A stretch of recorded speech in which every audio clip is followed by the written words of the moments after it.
छोड़ो मुझे। क्या कहा तूने? तुझे छोड़ दे?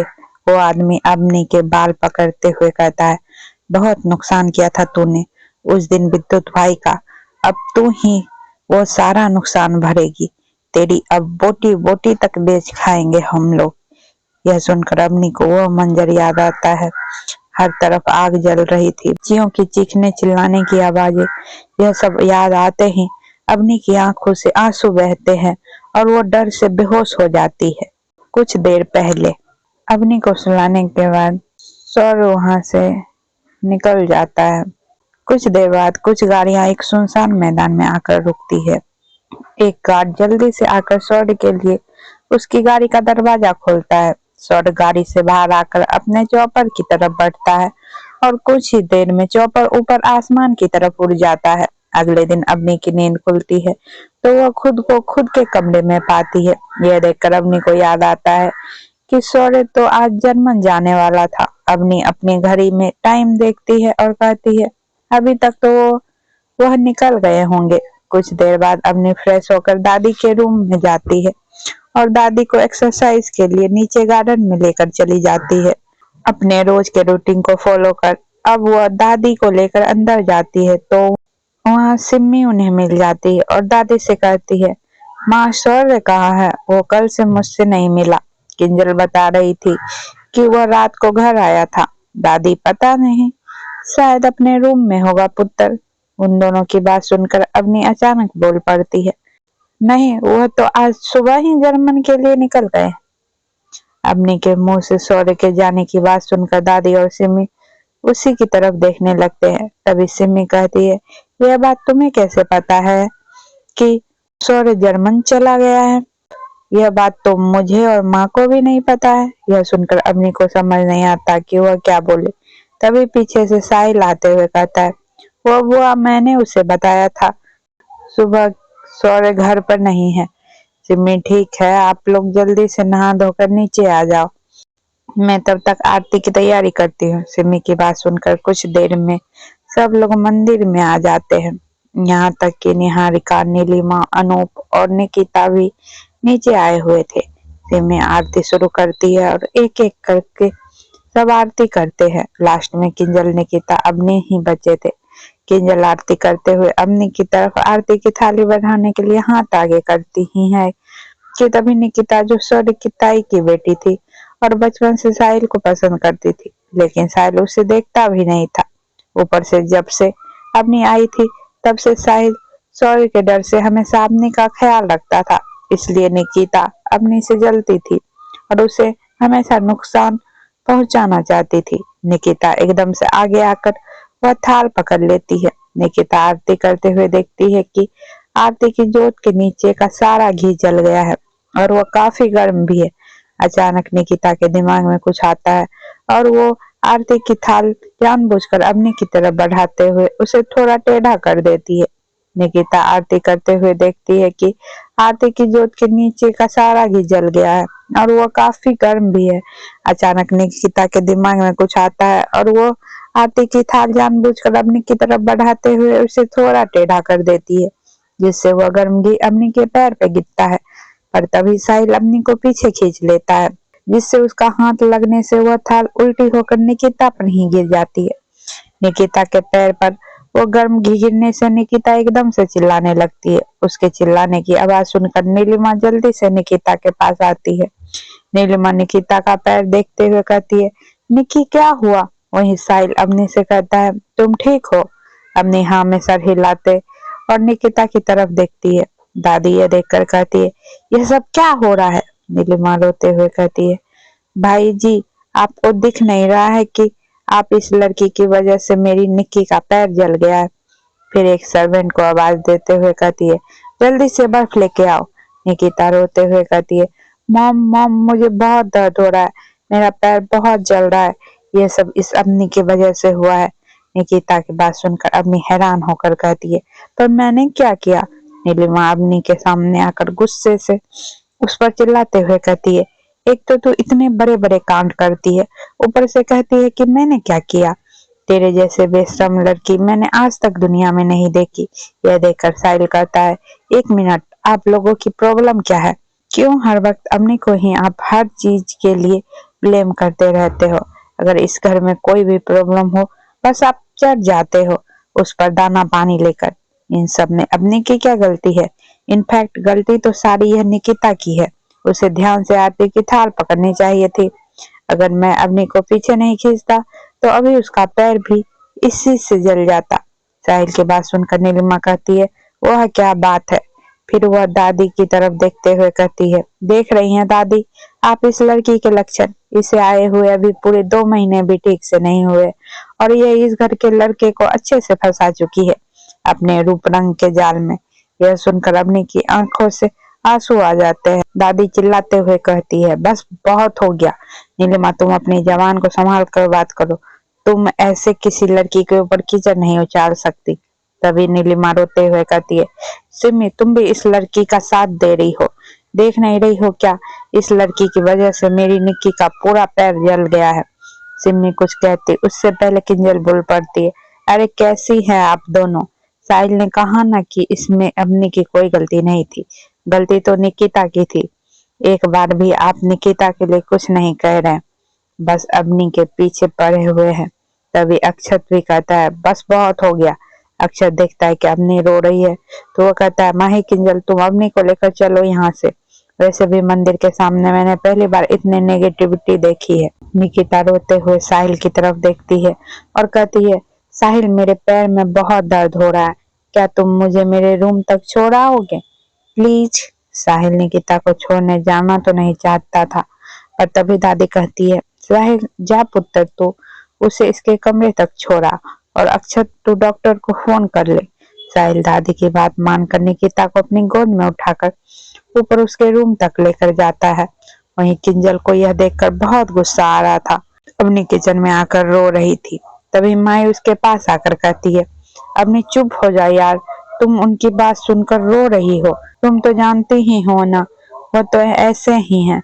अपनी रोते हुए कहती है, माई वो हर वक्त मुझे जलील करने के बारे में सोचती रहती है, बल्कि मैं उनसे कुछ बात भी नहीं करती। किंजल और अक्षत भी अब तक किचन में आ चुके थे। वो भी अपनी को समझाते हैं। तभी साहिल किचन में आकर कहता है, अपनी तुम्हारे लिए कॉल है। अपनी साहिल की बात सुनकर कहती है, मेरे लिए? पर किसका? साहिल, खुद ही बात कर लो। अपने फोन लेकर अपने कान के पास फोन लगाती है। तभी साहिल सबको बाहर चलने का इशारा करता है। अपनी धीरे से कहती है, हेलो। सामने से सॉरी की एक सख्त आवाज आती है। क्या हुआ? अपनी उस आवाज को सुनते ही तो उसकी आंखों में रुके हुए आंसू वापस उसकी आंखों से गिर जाते हैं। अपनी की सिसकी सामने सौर को सुनाई दे रही थी। सौर अपनी की सिसकियां सुनकर कहता है, मैंने कहा क्या हुआ? अपनी ऐसे ही रोते हुए कहती है, कुछ नहीं। सौर, पहले तो तुम रोना बंद करो।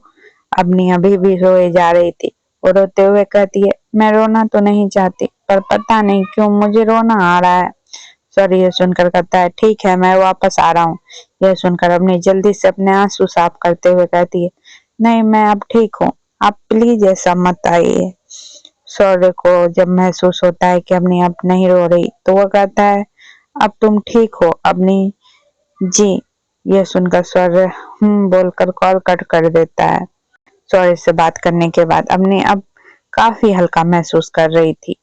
आज दिन भर में सबका मूड खराब ही रहता है। शाम को डिनर के टाइम पर माही अपने के डाइनिंग टेबल पर आने के लिए मना कर देती है, क्योंकि वह जानती थी कि वहां पर भी निहारिका और नीलिमा कुछ न कुछ बखेरा खड़ा कर ही देंगे। उनके जाने के बाद किंजल अवनी को लेकर नीचे आती है और फिर अपनी अक्षत, माही, साहिल, किंजल ये सब तो बाद में डिनर करते हैं। पूरी डिनर के टाइम किंजल साहिल से बात नहीं करती। साहिल ने 2-3 बार खुद उससे बात करने की कोशिश की थी, पर किंजल उसे पूरी तरह इग्नोर कर देती है। साहिल को यह थोड़ा अजीब लगता है, पर वह कहता कुछ नहीं है। डिनर के बाद वह सभी थोड़ी देर एक साथ बैठकर एक दूसरे से बातें करते हैं और फिर अपने अपने रूम में सोने चले जाते हैं। साहिल जैसे ही अपने रूम में पहुंचता है तभी उसका फोन रिंग करता है। वो देखता है कि स्वर उसे कॉल कर रहा था। स्वर का कॉल आता देखकर वो अपनी आंखें बंद करके एक गहरी सांस लेता है और फिर कॉल पिक कर लेता है।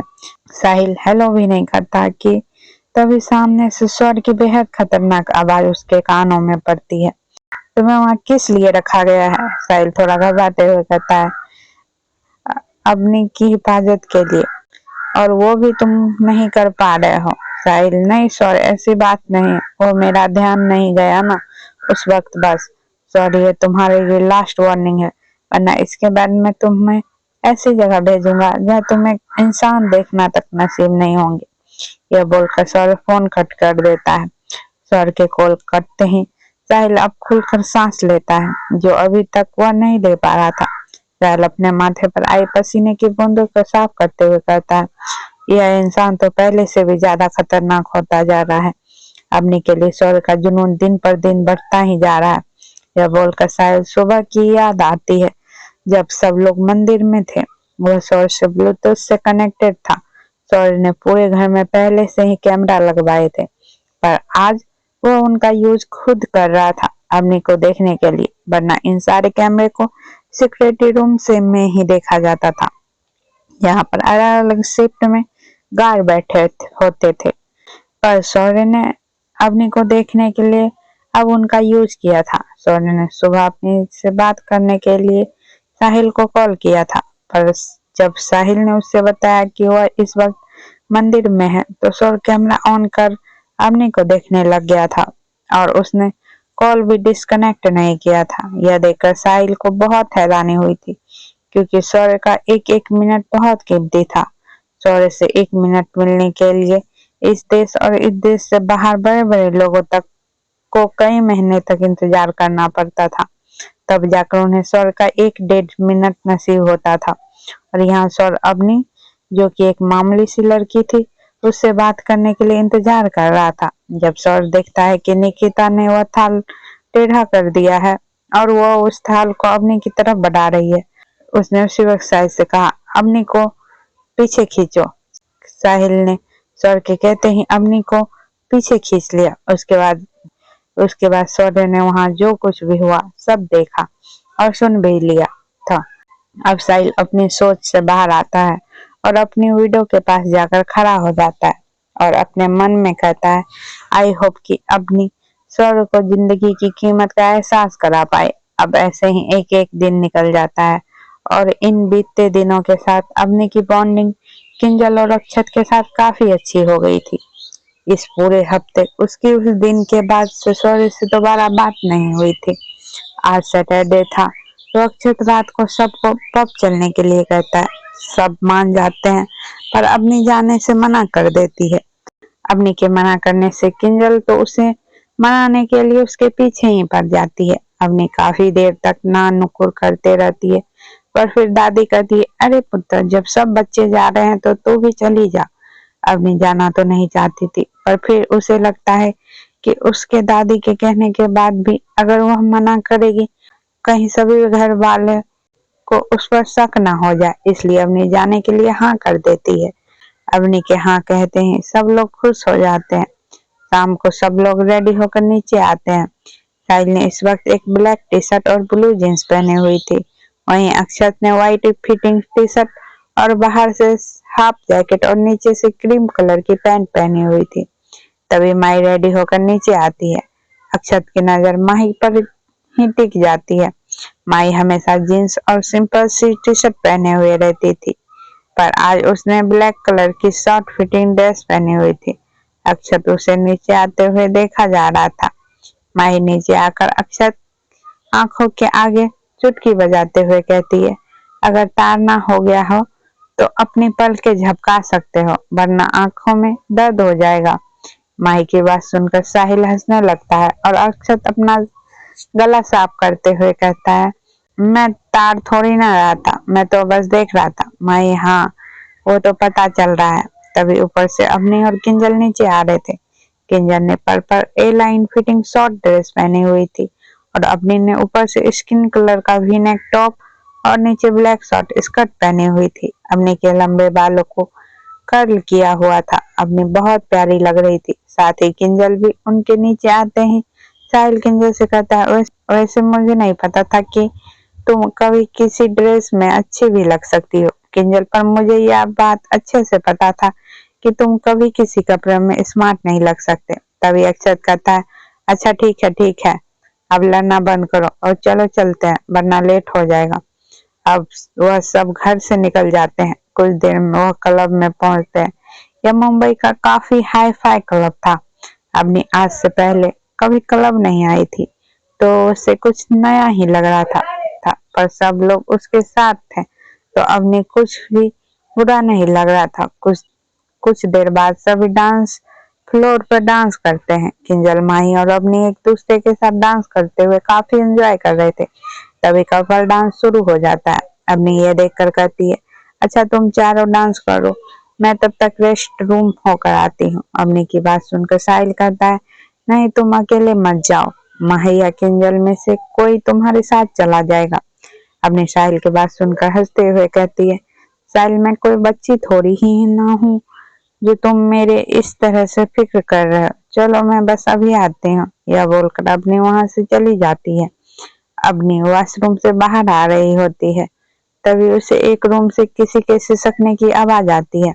अवनी पहले तो उस आवाज को इग्नोर कर आगे बढ़ने लगी थी पर वह सिसकियां थोड़ा तेज हो चुकी थी जिससे अवनी को महसूस होता है कि वह कोई बच्ची है। यह महसूस होते ही अवनी के पैर अपनी जगह पर ही जम जाते हैं। वह उस रूम की तरफ देखती है और धीरे धीरे उसी तरफ बढ़ जाती है।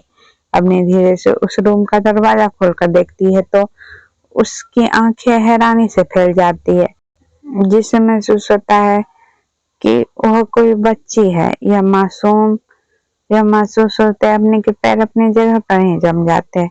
वो उस रूम की तरफ देखती है और धीरे धीरे उसी तरफ बढ़ जाती है। अवनी धीरे से उस रूम का दरवाजा खोलकर देखती है तो उसकी आंखें हैरानी से फैल जाती है। दो लोग ने एक बच्ची को पकड़ कर रखा था। सामने एक आदमी आराम से सोफे पर बैठकर उस बच्ची को ऊपर से नीचे तक बड़ी ही गंदी नजर से देख रहा था। वह बच्ची इतनी डरी हुई और सहमी हुई थी कि बुरी तरह कांप रही थी। अवनी को वह नजारा देखकर पूरा मामला समझ में आ जाता है। अवनी उस दरवाजे को बंद करके इधर उधर देखने लगती है ताकि वह किसी को मदद के लिए बुला सके। उसे लग रहा था कि अगर वह अक्षर साहिल को बोलने के लिए जाएगी तो वहां से 5-10 मिनट तो लग ही जाएंगे। उतने देर में यह लोग बच्ची के साथ पता नहीं क्या कर देंगे। अवनी अंदर ही अंदर बुरी तरह डर रही थी पर उस लड़की की सिसकियां भी उसे अंदर जाने के लिए मजबूर कर रही थी। तभी अवनी को सामने से दो वेटर आते हुए नजर आते हैं जिन्हें देखकर अवनी की जान में थोड़ा जान आती है और वो उनकी तरफ भाग कर जाती है और कहती है, एक्सक्यूज मी। वो दोनों वेटर अवनी को उस जगह पर देखकर कहते हैं, मैम आप यहाँ पर क्या कर रही हैं? यह पूरा रूम और यह जगह तो अगले 4 घंटे के लिए बुक है। अवनी घबराते हुए कहती है, देखिए प्लीज मेरी बात सुनिए और समझने की कोशिश कीजिए। फिर वो अपने हाथ से इशारा कर घबराते हुए कहती है, वो हाँ वहाँ अंदर कुछ हो रहा है। अवनी की बात सुनकर वो दोनों वेटर एक दूसरे की तरफ देखते हैं और कहते हैं, कुछ हो रहा है मतलब मैम आप कहना क्या चाहती हैं? तभी दूसरा वेटर कहता है, आई थिंक मैम आपने आज कुछ ज्यादा ही ड्रिंक कर ली है इसलिए आपको यहाँ से जाना चाहिए। नहीं मैंने कोई ड्रिंक नहीं की है। आप लोग मेरी बात समझ क्यों नहीं रहे हैं? उस रूम में बहुत गलत काम चल रहा है, वहाँ एक बच्ची बेचा जा रहा है। प्लीज आप लोग मेरे साथ चलिए और उस बच्ची को बचा लीजिए। अवनी की यह बात सुनकर वेटर अवनी की तरफ देखते हैं और फिर कहते हैं, आपको पता भी है ना कि आप क्या कह रही हैं? उस वक्त अवनी के माथे से पसीना और आंखों से आंसू टपक रहे थे। वो उन दोनों के आगे हाथ जोड़ते हुए कहती है, प्लीज उस बच्ची को बचा लीजिए प्लीज। अवनी को इस तरह से गिड़गिड़ाता हुआ देखकर वो वेटर कहते हैं, ठीक है चलिए। वो तीनों उस रूम की तरफ जाते हैं। तब से उनके अंदर की तरफ इशारा करती है तो उनमें से एक वेटर जो अवनी के आगे था और एक वेटर जो अवनी के पीछे खड़ा था आगे वाला रूम का दरवाजा खोलकर रूम के अंदर चला जाता है। तभी पीछे वाला वेटर भी अवनी को धक्का मारकर रूम के अंदर गिरा देता है। अवनी सीधे नीचे जमीन पर गिरती है और वह गिरते साथ ही हैरानी से पीछे पलट कर देखती है तो वह वेटर हंस रहा था। वो वहाँ खड़े आदमियों से कहता है, तुम्हें कितनी बार कहा है यह काम थोड़ा संभल कर किया करो। अगर यह तितली यहाँ से बाहर चली जाती तो पता है ना हमारे धंधे पर कितना गलत असर पड़ता। सामने खड़े उन आदमियों में से जिन्होंने अभी तक उस बच्ची को पकड़ा हुआ था वो आदमी अवनी की तरफ बढ़ता है और अपने घुटनों पर बैठकर उसका चेहरा अपनी तरफ करता है।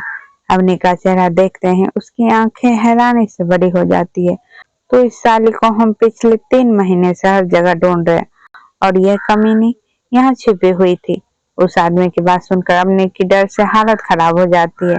अब उसे समझ में आता है कि वह अभी तक जिन लोगों से बच रही थी, कहीं ना कहीं अनजाने में वो खुद ही उन लोगों के सामने आ गई है। छोड़ो मुझे, क्या कहा तूने? तुझे छोड़ दे, वो आदमी अम्मी के बाल पकड़ते हुए कहता है। बहुत नुकसान किया था तूने उस दिन विद्युत भाई का, अब तू ही वो सारा नुकसान भरेगी। तेरी अब बोटी बोटी तक बेच खाएंगे हम लोग। यह सुनकर अवनी को वो मंजर याद आता है। हर तरफ आग जल रही थी, बच्चियों की चीखने चिल्लाने की आवाजें। यह सब याद आते ही अवनी की आंखों से आंसू बहते हैं और वो डर से बेहोश हो जाती है। दूसरी तरफ अक्षत और माही और किंजल और साहिल एक दूसरे के साथ डांस करते हैं और बहुत एंजॉय करते हैं। कुछ देर बाद किंजल कहती है, मुझे तो अब बहुत प्यास लग रही है गाइस, चलो ना चलकर कुछ पीते हैं। साहिल, ठीक है चलो। अब वह चारों डांस फ्लोर से उतर के नीचे एक साइड टेबल पर आ जाते हैं। साहिल टेबल पर बैठकर इधर उधर अपनी नजरें घुमाते हुए कहता है, अवनी को काफी देर हो गई है गए हुए, पर वो अभी तक नहीं आई। माई भी यह सुनकर कहती है, हाँ अभी तक तो उसे आ जाना चाहिए था। एक काम करती हूँ, मैं उसे देख कर आती हूँ। यह बोलकर माई अपनी जगह से उठ जाती है। तभी किंजल कहती है, माई 1 मिनट, मैं भी साथ चलती हूँ। फिर वो दोनों वहां से उठकर वॉशरूम की तरफ बढ़ जाते हैं। कुछ देर बाद माई भागते हुए साहिल के पास आती है और कहती है, साहिल अपनी वॉशरूम में कहीं भी नहीं है, हमने उसे उस तरफ हर जगह देखा पर वहाँ कहीं भी नहीं है। साहिल अपनी जगह से तुरंत उठते हुए कहता है, यह क्या बोल रही हो तुम? वो तो वॉशरूम ही गई थी ना, और फिर वो वहां से कहाँ जा सकती है? साहिल को भी अब बहुत घबराहट हो रही थी। वो माई की तरफ देखते हुए कहता है, माई तुम समझ रही हो ना अवनी का मिलना कितना जरूरी है, वरना तुम जानती हो पूरा जयपुर शहर कुछ घंटों में राख में बदल जाएगा। अवनी हमें अपना सर हिलाते हुए इधर उधर देखने लगती है।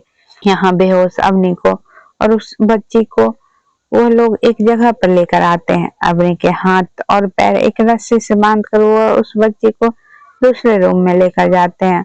फिर एक आदमी किसी के फोन करते हुए कहता है, भाई वो लड़की मिल गई है जिसे हम दूसरे 2-3 महीनों से ढूंढ रहे थे।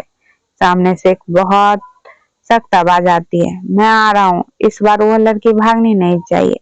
कुछ देर बाद किसी के चीखने चिल्लाने की आवाज से अवनी की आंखें धीरे धीरे खुलती है। अवनी को महसूस होता है कि ये आवाज बगल वाले कमरे से आ रही है। जब आवाज को ध्यान से सुनने की कोशिश करती है तो एक लड़की और एक आदमी की आवाज थी, जिसे सुनकर अवनी को साफ समझ में आ रहा था वो आदमी उस लड़की के साथ जबरदस्ती कर रहा है। वो लड़की रोते हुए कहती है, मुझे छोड़ दो प्लीज, जाने दो मुझे। वो आदमी हंसते हुए कहता है, ऐसे कैसे जाने दूं तुझे, आखिर कीमत दी है मैंने तेरी। उस लड़की की आवाज से पता चल रहा था कि वो लड़की सिर्फ 15-16 साल की है और वह आदमी 35 से 40 साल का। अवनी अपने हाथ खोलने की कोशिश कर रही थी, पर तभी उसके हाथ रुक जाते हैं और वो बुरी तरह से कांपने लगती है। उस कमरे से उस लड़की की चीखें सुनाई दे रही थी, जिनमें इतना दर्द था कि किसी भी इंसान को दिल दहला दे। वो आदमी बिना उसके चीखों की परवाह करे उसके साथ इंटीमेट हो रहा था। अपनी डर से अपनी आंखें कसकर बंद कर लेती है, जिससे उसके आंखें के आंसू बुरी तरह से बहने लगते हैं। कुछ देर बाद अवनी खुद को हिम्मत देते हुए खुद से कहती है, नहीं अवनी, तुझे किसी भी कीमत पर हार नहीं माननी, तुझे इस नरक से बाहर निकलना ही होगा। यह बोलकर अवनी इधर उधर देखती है और वो उसे एक कील नजर आती है। अवनी खिसक कर उस कील के पास जाती है। अवनी अपने हाथ की रस्सियां उस कील से रगड़ने लगती है, जिससे उसके हाथ पर भी कई जगह चोट आ रही थी। कुछ देर बाद अवनी की रस्सियां खुल जाती है और वो जल्दी से अपने पैरों की रस्सी खोलकर उस रूम का दरवाजा खोलती है। बहुत अजीब सी जगह थी। अवनी उस रूम से बाहर निकल कर देखती है तो बहुत अजीब सी जगह थी। सामने उसे एक लंबी सी गैलरी नजर आ रही थी और उस गैलरी के दोनों साइड कई कमरे बने हुए थे। तभी अवनी के कानों में उन कमरों के अंदर से चीखें सुनाई देती है। वो चीखें लड़कियों की ही थी। उन चीखों को सुनकर अवनी के हाथ पैर कांपने लगते हैं। उसे अच्छे से समझ आ रहा था कि इस जगह पर क्या हो रहा है। उन सभी लड़कियों के सम्मान और आत्मसम्मान को बेरहमी से कुचला जा रहा था। अवनी इन सब के बारे में सोच ही रही थी कि तभी सामने से उसे कुछ लोग आते हुए नजर आते हैं। उन्हें खुद की तरफ आता हुआ देखकर अवनी दूसरी तरफ से भागने लगती है। वह भागते हुए जितना अंदर जा रही थी वह जगह उतनी डरावनी होती जा रही थी। अपने बचने के लिए एक रूम के अंदर घुसती है। वो रूम के अंदर घुसते ही जल्दी से दरवाजा बंद कर देती है और अपनी आंखें बंद कर वो दरवाजे से टेक लेकर नीचे बैठती है और अपनी आंखें खोलते हैं। अचानक से सामने देखकर उसकी चीख निकल जाती है। सामने एक लड़की नीचे जमीन पर लेटी हुई थी। उसकी आंखें खुली हुई थी पर उस मुंह से खून निकल रहा था जो अब सूख चुका था। उसके कपड़े खून से सने हुए थे और खास करके उसके नीचे प्राइवेट पार्ट की साइड वाले कपड़े। उसके चेहरे पर कुछ मक्खियां भिनभिना रही थी। यह सब इतना डरावना था कि अवनी का सर घूमने लगता है। तभी उसे बाहर से कुछ आवाजें सुनाई देती है। ढूंढो उसे, अभी भी यहीं कहीं होगी। बॉस के आने से पहले वो इस बार भी भाग गई तो बॉस हमारा जान ले लेंगे। अवनी उन आवाजों को सुनकर खुद को संभालती है और इधर उधर देखती है। अवनी को उस कमरे में एक खिड़की नजर आती है। अवनी उसकी तरफ जाने लगती है पर तभी उसके कदम रुक जाते हैं। वो उस लड़की की तरफ देखती है और रोते हुए उस लड़की की तरफ अपने एक एक कदम बढ़ाती है। वो डरते हुए उसके हाथ को छूती है। उसके हाथ छूते ही अवनी का एहसास होता है कि वो लड़की तो मर चुकी है। यह देख के अवनी के आंसू और भी ज्यादा बहने लगते हैं। वो लड़की अभी सिर्फ 17 साल के आसपास थी। अवनी की आंखों पर हाथ रखकर उसकी आंखें बंद करती है और रोते हुए कहती है, शायद तुम्हारा शरीर इनकी दरिंदगी सह नहीं पाया है और तुम्हारी आत्मा ने तुम्हारा साथ छोड़ दिया। एक तरह से अच्छा हुआ कि तुम इस नरक से मुक्ति मिल गई। यह बोलकर अवनी वहां से उठकर उस विडो के पास जाती है और अपने पैरों से अपने हील निकालकर वहां से कूद जाती है। अवनी जैसे ही वहां से कूदती है उसके पैरों में कुछ कांच के टुकड़े घुस जाते हैं जिससे अवनी की चीख निकल जाती है और वो नीचे देखती है तो उस पूरी जगह में कांच के टुकड़े बिछाए हुए थे। अवनी की चीख सुनते ही वहां पर कई आदमी दौड़ते हुए आ जाते हैं। अवनी दर्द से छटपटा रही थी। वो भागने की कोशिश करते हुए जैसे ही अपना एक कदम आगे रखती है उसके पैर में और कांच के टुकड़े चुभ जाते हैं और अवनी एक कदम से नीचे गिर जाती है। अवनी के हाथ पर और पूरे पैर में और भी कांच चुभ जाते हैं। वो सारे आदमी ये देखकर हंसने लगते हैं। तभी उनमें से एक आदमी कहता है, तुझे क्या लगा था इस जगह से भागना इतना आसान है? अगर इतना ही आसान होता तो यह सारी की सारी लड़की यहाँ से कब की भाग चुकी होती। तभी एक आदमी अवनी की तरफ बढ़कर उसके हाथ को खींचता हुआ उसे उठाता है। अवनी की दर्द से चीख निकल जाती है। वो आदमी अवनी को उन कांच के ऊपर से ले जाते हुए आगे की तरफ धक्का देता है। अवनी नीचे गिर जाती है। अवनी के पैरों और हाथों से खून निकल रहा था और सारे आदमी अवनी को ऊपर से लेकर नीचे की तरफ देख रहे थे। तभी उनमें से एक आदमी कहता है, इस लड़की ने पिछली बार जितना भी नुकसान करवाया था पर इसका यह बेहद खूबसूरत शरीर बॉस को उतना नुकसान करने के लिए काफी है। तभी दूसरा आदमी कहता है, इसे देखकर तो ऐसा लग रहा है कि इसे किसी ने छुआ भी नहीं होगा। सबकी बातों अपने कानों में ऐसा महसूस हो रहा था जैसे किसी ने उसके कान में गर्म तेल डाल दिया हो। अवनी जिसे संध्या और मानव ने इतने नाच से पाला था उसकी हर ख्वाहिश पूरी की थी। सिर्फ इन लोगों के कारण उन्हें उसे खुद से दूर करना पड़ा ताकि वह इन लोगों के हाथ ना लगे। पर अपनी बेवकूफी के कारण उसने आज सब कुछ बर्बाद कर दिया। अगर आज इस जगह पर उसे कुछ हो जाता है तो मानव और संध्या का क्या होगा? कैसा लगेगा मानव को कि अवनी आज उसी जगह पर वापस पहुंच गई है जहां से उसने उसको बचाने के लिए इतना कुछ किया था। यह सब सोचकर अवनी की आंखें से एक बूंद आंसू के नीचे गिर जाती है। तभी अवनी के करीब एक आदमी आता है। यह देखकर अवनी अपने हाथ में पकड़े कांच के टुकड़े पर अपनी पकड़ कसते हुए अपनी आंखें बंद करती है। वह कांच का टुकड़ा उसने चुपके से अपने हाथ में उठा लिया था जब वह उन पर गिरी थी। वह आदमी अवनी के सामने अपने घुटने पर बैठकर उसे देखते हुए कहता है, तुम तो वाकई में बहुत खूबसूरत हो। यह बोलकर वो अपने हाथ अवनी के गालों को छूने के लिए आगे बढ़ता है। यह कि तभी अवनी अपने हाथ में पकड़ उस कांच के टुकड़े को उस आदमी के हाथ में घुसा देती है जैसे ही वह कांच के टुकड़े उस आदमी के हाथ में चुभता है, वो चिल्लाता है आ।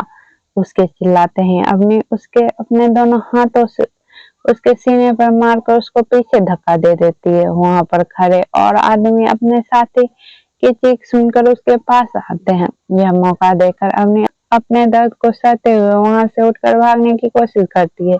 गेट खुला होने की वजह से अवनी गेट से बाहर तो निकल जाती है, पर आगे से खड़े कुछ आदमी उसका रास्ता रोके हुए खड़े थे। यह देखकर अवनी गहरी सांसें लेते हुए पीछे की तरफ देखती है तो अंदर से भी वो लोग भागते हुए गेट पर आ जाते हैं। अवनी के आगे पीछे वो आदमी उसे घेरे हुए था। अब उसकी वहां से निकलने की सारी उम्मीदें टूट चुकी थी।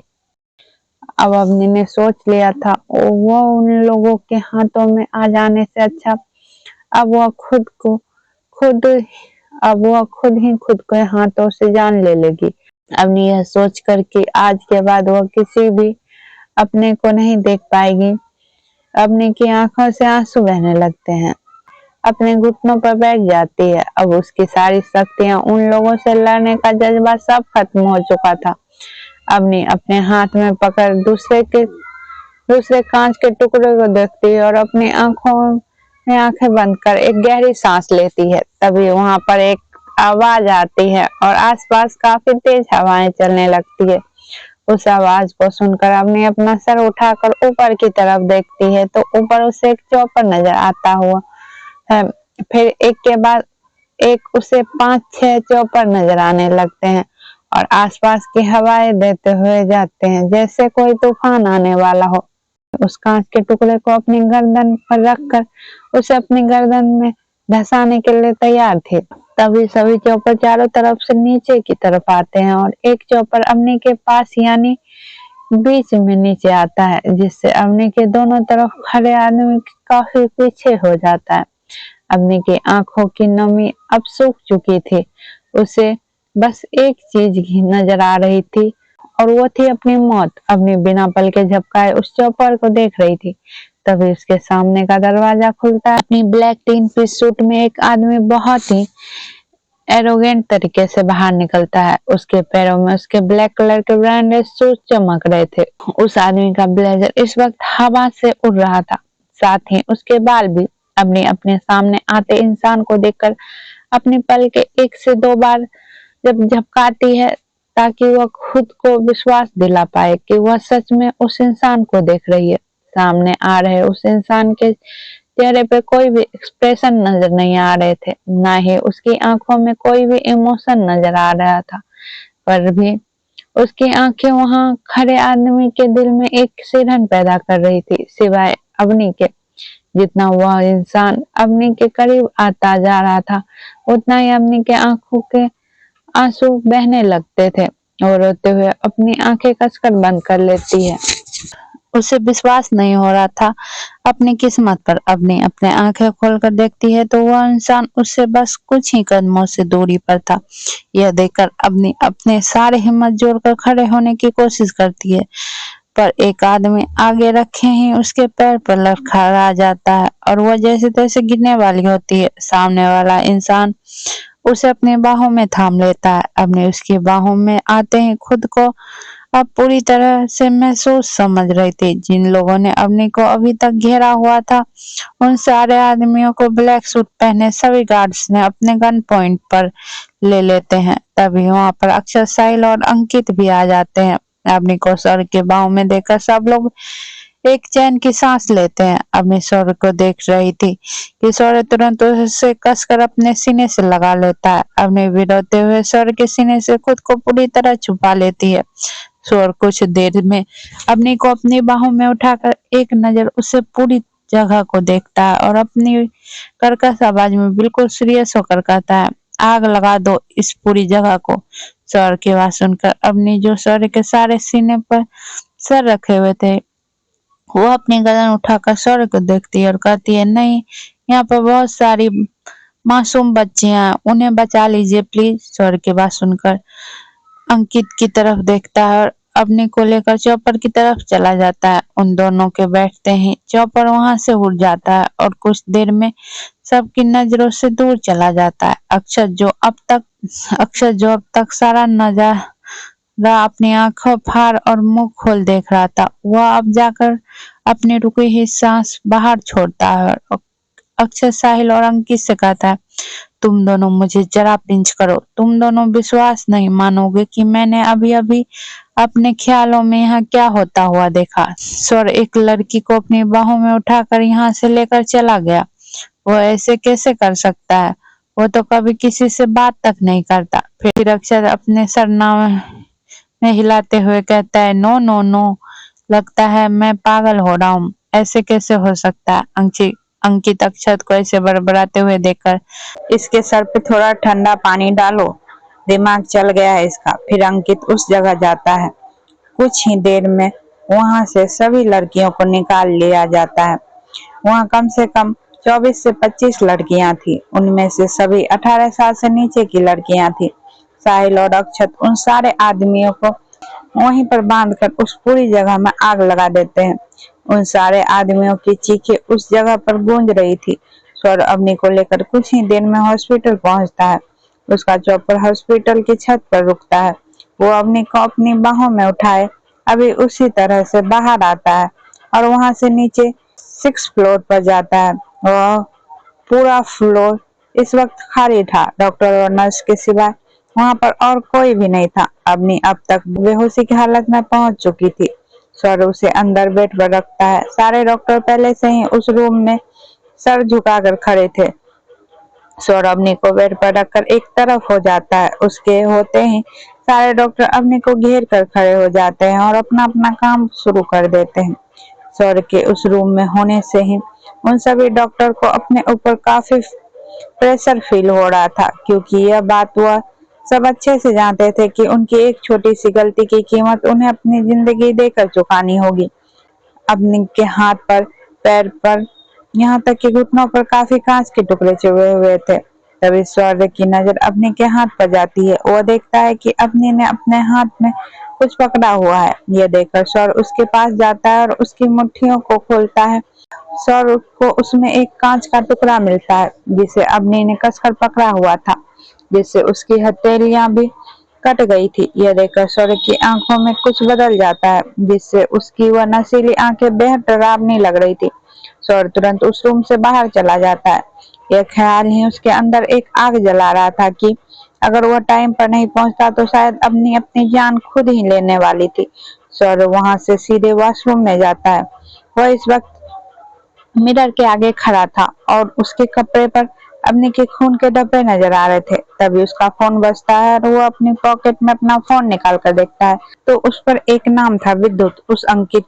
उसे अंकित ने यह मैसेज भेजा था कि जिसमें उसने सिर्फ एक नाम लिखा था। वह नाम था विद्युत का। उस नाम को कुछ देर देखने के बाद सर वापस वो फोन अपनी पॉकेट में रखकर अपनी पॉकेट से एक सिगरेट का पैकेट निकालता है और उसे जलाकर अपने होठों के बीच रख लेता है। दूसरी तरफ एक 27 से 28 साल का लड़का उस जगह को देख रहा था जिस जगह पर चारों तरफ धुआं फैला हुआ था।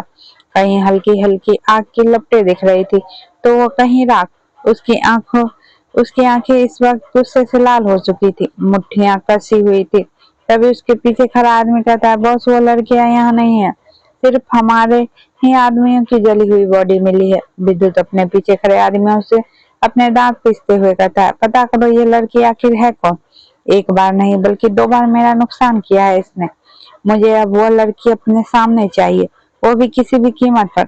पता करो कि वो लड़की कहाँ से आई थी और कहाँ गई और वो यहाँ से कैसे बाहर निकली। मुझे वो लड़की जल्द से जल्द अपने सामने चाहिए, वरना मैं भी तुम सब लोगों को ऐसे ही आग लगा दूंगा। अगले दिन हॉस्पिटल में अवनी अपने बेड पर लेटी हुई थी। उसके हाथों पर पैरों पर पट्टियां बंधी हुई थी। उसके गर्दन पर छोटी छोटी बैंडेज लगी थी। अवनी धीरे धीरे अपने आंखें खोलती है। उसके ऊपर व्हाइट कलर की छत नजर आती है। यह देखकर अवनी अपने नजरें सामने करती है तो उसे को अपने सामने दादी और सिम्मी बैठे हुए और किंजल माही उनके पीछे खड़े थे। अवनी को होश में आता हुआ देखकर दादी कहती है, अपनी पुत कैसी है तू? तुझे पता है मुझे तेरी कितनी फिक्र हो रही है। तू मुझे बता, कहीं दर्द हो रहा है क्या तुझे? अपनी दादी को खुद के लिए इतना परेशान होता हुआ देखकर धीरे से ना में अपना सर हिलाते हुए कहती है, नहीं दादी मैं ठीक हूँ। तभी किंजल अवनी के पास आकर कहती है, तुम्हें पता है अवनी, आज पूरे न्यूज़पेपर में तुम्हारे ही नाम के चर्चे हैं। यह सुनकर अपनी कंफ्यूजन में माई की तरफ देखती है तो माई मुस्कुराकर अम्मी के पास आकर अपना फोन खोलकर अम्मी की तरफ कर देती है। अम्मी देखती है कि यह हेडलाइन थी, एक बहादुर लड़की ने कई लड़कियों को उनकी दर्द भरी जिंदगी से आजाद किया, जिसकी वजह से आज वह लड़कियां खुलकर सांस ले पा रही है। अम्मी यह पढ़कर माई की तरफ देखकर कहती है, बच्चियां कहाँ हैं? माई, उन सबको एक एनजीओ में भेज दिया गया है। सबका ट्रीटमेंट की जरूरत है। इतना मेंटल और फिजिकल हैरेसमेंट जो सहा है उन सबों ने, वो लोग उनको अच्छे से ख्याल रखकर उन्हें कन्या केंद्र भेज देंगे। यहाँ वो बच्ची अपने मन के हिसाब से वह सब काम कर सकती है जो वह सीखना और करना चाहती है। हमने यह सब सुनकर एक चैन की सांस लेती है। दादी मुस्कुराते हुए कहती है, शाबाश पुत्र शाबाश, शाबाश पुत्र शाबाश। अगर हर लड़की तेरी तरह बहादुर हो जाए ना तो लोग उनका इस तरह गंदे कामों में इस्तेमाल करते हैं, उन सब की तो 2-3 दिन में छुट्टी हो जाएगी। कुछ देर अवनी के साथ बैठकर दादी और सिमी वहां से चले जाते हैं। किंजल भी उनके साथ घर चली जाती है। माई अवनी के साथ रुक जाती है। वो उसे दादी का घर से लाया हुआ दलिया खिला रही थी। अवनी खाते खाते हुए कुछ सोचकर उसे पूरे रूम में अपनी नजर घुमाकर देखती है।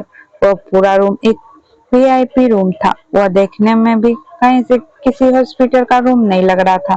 अवनी समझ गई थी कि यह सब उसके लिए किसने किया है। अवनी यह देखकर माइस करती है, वो कहाँ है? माई अच्छे से समझ रही थी कि अवनी किसके बारे में पूछ रही है। वो मुस्कुरा कर कहती है, सर कल शाम से यहीं पर थे। जब दादी और वो आई वो ऑफिस चले गए। दूसरी तरफ सर अपने ऑफिस में बैठा हुआ, उसके सामने इस वक्त 2 लैपटॉप रखे थे। एक में वो अपना काम कर रहा था, दूसरे में अवनी के रूम में जो कैमरा लगा था वो अपने लैपटॉप लैपटॉप अवनी के रूम में जो कुछ हो रहा था वो बीच बीच में देख रहा था और साथ ही सुन भी रहा था। जैसे अपनी माई से कहती है कि वो कहाँ है।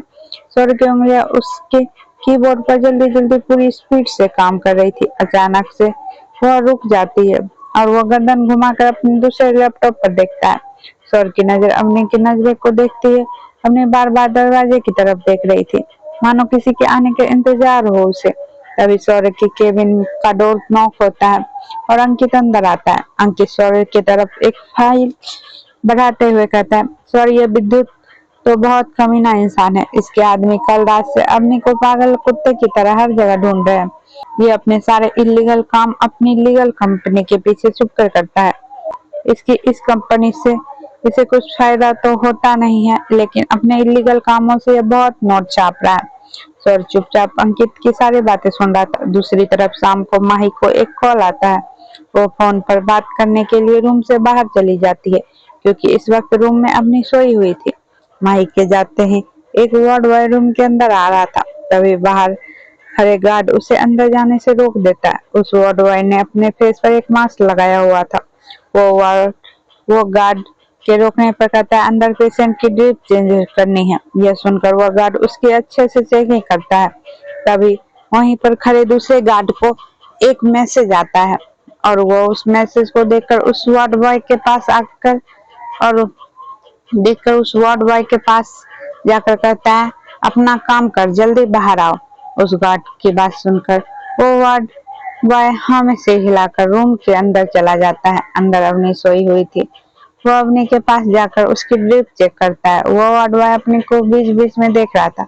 अवनी को रूम में किसी के होने का एहसास होता है तो धीरे से अपनी आंखें खोलती है। सामने किसी अनजान को देखकर वो एकदम से घबरा जाती है। वो अपने बेड से पीछे को सरकते हुए कहती है, कौन हो तुम? अवनी को घबराता देखकर वो वार्ड बॉय कहता है, मैडम संभल कर, मैं तो बस आपकी ड्रिप चेंज करने आया था। इस आवाज को सुनकर वह हैरान से उस वार्ड बॉय की आंखों की तरफ देखती है। अपनी आंखें फारों से देख रही थी। अपने जैसे ही कुछ बोलने को होती है तभी वह वार्ड बॉय ऊपर की तरफ देखता है। अपने उसकी नजर का पीछा कर उसी की तरफ देखती है तो वहां से उसे एक कैमरा नजर आता है। वो वार्ड बॉय इधर उधर देखते हुए कहता है, मैम यहाँ पर कॉटन्स नहीं है, मैं कॉटन लेकर आता हूँ। यह बोलकर वो वार्ड बॉय उसे कैमरे के नीचे लगी एक छोटी सी अलमीरा के पास चला जाता है और वहां उस कैमरे में नजर नहीं आ रहा था, इसलिए वो वहां पर अपना मास्क निकाल देता है। अपनी की आंखें उसे देखकर भर जाती है। वो अपने होठ को आपस में दबाते हुए अपना सिर नीचे झुका लेती है। उसके आंखों सर आंसू झरझर बहने लगते हैं। उस वार्ड बॉय की आंखों में अवनी को देखकर नम हो जाती है। फिर वो जल्दी से अपना मास्क वापस से लगाकर अवनी के पास जाता है। वो अपनी की ग्रिप बदलकर उसके हाथ में सिरिंज लगाने के बहाने उसके हाथ को कसकर पकड़ लेता है और कैमरे की तरफ अपने पीठ कर करके वो अवनी से कहता है, कासू बच्चा कैसी है? तो उसके मुंह से अपना नाम सुनकर अवनी को ज्यादा रोना आ जाता है। वो रोते रोते अपना सर झुकाकर हाँ में सर हिलाती है। तभी माई रूम में वापस आ जाती है। किसी के आने की आहट सुनकर वो वार्ड बॉय कहता है, आई एम सॉरी मैम, थोड़ा सा दर्द होगा, आपको प्लीज रोइए मत। माही अवनी के पास आकर कहती है, अवनी क्या हुआ, बहुत दर्द हो रहा है क्या? अवनी हाँ में सिर हिलाते हुए कहती है, हूँ बहुत ज्यादा दर्द हो रहा है। अंदर से वार्ड बॉय अवनी से थोड़ा सा दूर हटकर कहता है, सॉरी मैम, पर आपको दर्द से बचाने के लिए ही मैंने आपको ये छोटा दर्द दिया है। माई यह सुनकर गुस्से से कहती है, यह क्या बकवास कर रहे तुम? तभी अवनी कहती है, माई प्लीज, उनकी कोई गलती नहीं, उन्हें जाने दो। बोलते हुए अवनी की आंखों से आंसू नीचे गिर जाते हैं। माई अवनी की बात सुनकर उस वार्ड बॉय को देखती है और कहती है, जाओ तुम यहाँ से बाहर। फिर वह जल्दी से अवनी के पास आकर कहती है, अवनी क्या हुआ, तुम इतना रो क्यों रही हो? तुम्हें बहुत ज्यादा दर्द हो रहा है क्या? अवनी नाम में सर हिलाते हुए कहती है, नहीं, अब मैं पहले से कहीं ज्यादा ठीक हूँ। दरवाजे से बाहर जाते हुए अवनी की ये बात सुनकर वो वार्ड बॉय रुक जाता है और एक बार पीछे पलटकर अवनी को देखता है। अगले ही पल वो तुरंत वहां से बाहर निकल जाता है। अवनी कुछ देर तक ऐसे ही चुपचाप बैठी थी और अपने मन में मन करती है, चीज को इतने महीने बाद आज मैंने देखा है, और ना ही उनसे कोई बात कर पाई और ना ही उन्हें हक कर पाई। जीजू वार्ड बॉय अपनी के रूम में आया था, वो मानव था। अवनी के जीजू अवनी एक गहरी सांस लेकर अपने ख्यालों से बाहर आती है और फिर उसे एहसास होता है मानव ने जाने से पहले उसके हाथ में ड्रिप लगाने के बहाने एक पेपर पकड़ाया था। अवनी कुछ सोचकर अपने बेड से खिसकने लगती है। माही जो सोफे पर बैठकर एक बुक पढ़ रही थी, वो अवनी को खिसकते देखकर कहती है, अवनी क्या हुआ, कुछ चाहिए क्या तुम्हें? अवनी, नहीं, मुझे बस वॉशरूम जाना है। यह सुनकर माही कहती है, रुको, मैं तुम्हारे लिए एक व्हील चेयर लेके आती हूँ। अवनी धीरे से अपना सर झुकाकर हाँ में सिर हिला देती है। उसके हाथों और पैर में हिलने से काफी दर्द हो रहा था। माई रूम से बाहर जाती है। दर्द की वजह से अवनी की आंखों से आंसू निकल जाने लगते हैं, पर इस वक्त उसे अपने दर्द की कोई परवाह नहीं थी। उसे सिर्फ वो पेपर पढ़ना था जो मानव ने उसके हाथ पर रखा था। तभी रूम का दरवाजा खुलता है। अवनी जल्दी से अपने आंसू साफ करते हुए वापस से सर झुका लेती है। उसे लगा था कि माही आ गई है, पर तभी ये बेहद सख्त आवाज उसके कानों में पड़ती है, how dare you to hurt yourself. इस आवाज को सुनकर अपने सामने की तरफ देख कर कहती है, तो वहाँ सौर्य अपने दोनों हाथ अपनी पैंट की पॉकेट में डाले हुए खड़ा था। अपने सौर्य को देखकर थोड़ा घबरा जाती है, क्योंकि सौर्य इस वक्त अपनी उन तेज और डरावनी आंखों से उसे देख रहा था।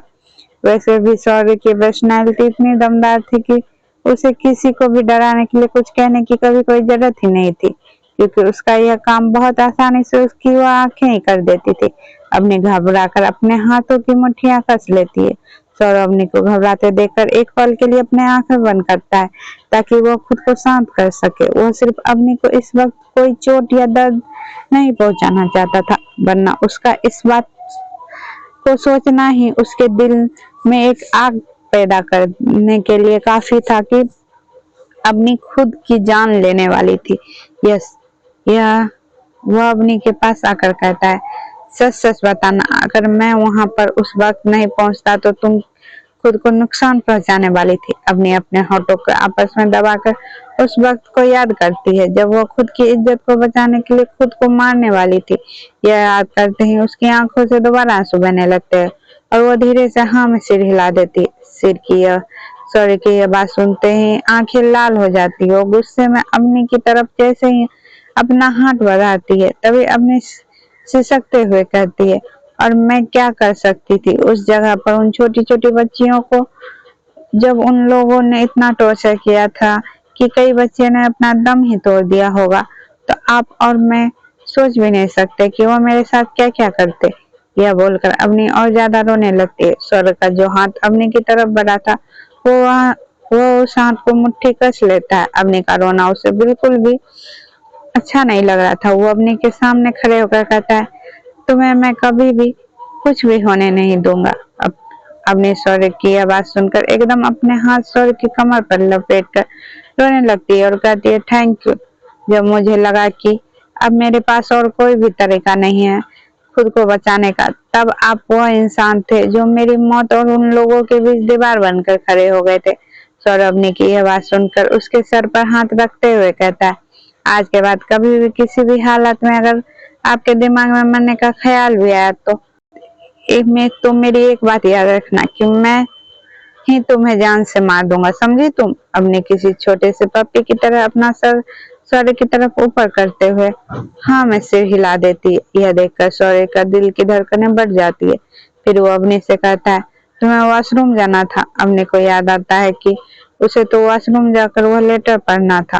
वो अपने आंसू साफ करते हुए कहती है ये सब ना आप ही की वजह से हुआ है। देखा आपने मुझे इतना ज्यादा डराया कि मैं वॉशरूम जाना ही भूल गई।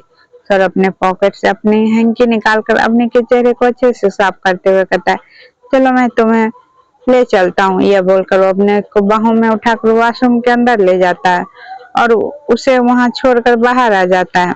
तभी सौर्य का फोन रिंग करता है। वह फोन पिक करके अपने कान के पास लगाता है। तभी सामने से अंकित कहता है तुमने जो कहा था वो हो गया। सौर्य यह सुनकर फोन कट कर देता